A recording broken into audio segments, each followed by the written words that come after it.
ঠিক আছে, মিথ্যা অভিযোগ দিছে। ঠিক আছে, মিথ্যা অভিযোগ। টাকা তো আসলে মানুষের জীবনে আসে যায়। মিথ্যা অভিযোগ দিছে, টাকার জন্য যদি করে থাকে তাহলে টাকা নিয়ে চলে যাবে। সে যদি কাজটা না করে, সে যদি তাকে দর্শন না করে, তাহলে সে কেন টাকা দিবে? আপনি দেখেছেন, আপনি নিজের চোখে দেখেছেন অথবা আমি দেখেছি, দেখি নাই তো, কাউ তো দেখি নাই। এটা তো সত্য কিনা মিথ্যা সেটাও তো আমরা জানি না। তাহলে সে কেন টাকা দিবে? যে টাইমে এই ঘটনা ঘটছে সে তখন তো আমরা ছিলাম তো ছিলাম না। তার কোনো প্রমাণও নাই। ঠিক আছে, তার কোনো প্রমাণ নাই।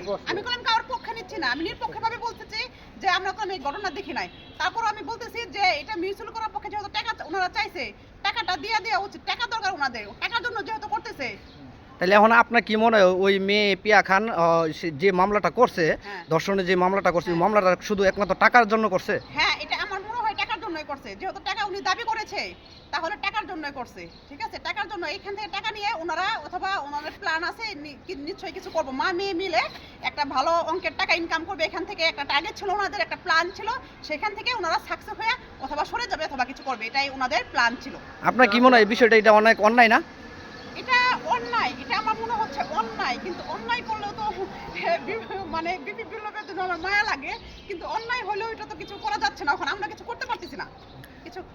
আপু একটা প্রশ্ন, আইনিভাবে যদি এটা সমাধান হয় তাহলে কি এটা ভালো হবে না? আপনি যেটা বলছেন যে টাকা দিয়ে সমাধান, টাকা দিয়ে যদি সমাধান হয় তাহলে হাজারো পুরুষ কিন্তু প্রত্যেকটা ঘরে আছে, তারাও কিন্তু এভাবে ফেসে যাবে যে টাকা একটা মামলা দিলে আমরা তাহলে টাকা পাবো। সবার মতামত যেরকম থাকবে, সবাই যেরকম চায় ওইরকমই হবে। যদি এটা আইনের মাধ্যমে হয় তাহলে এটা আইনের মাধ্যমে যাবে। যদি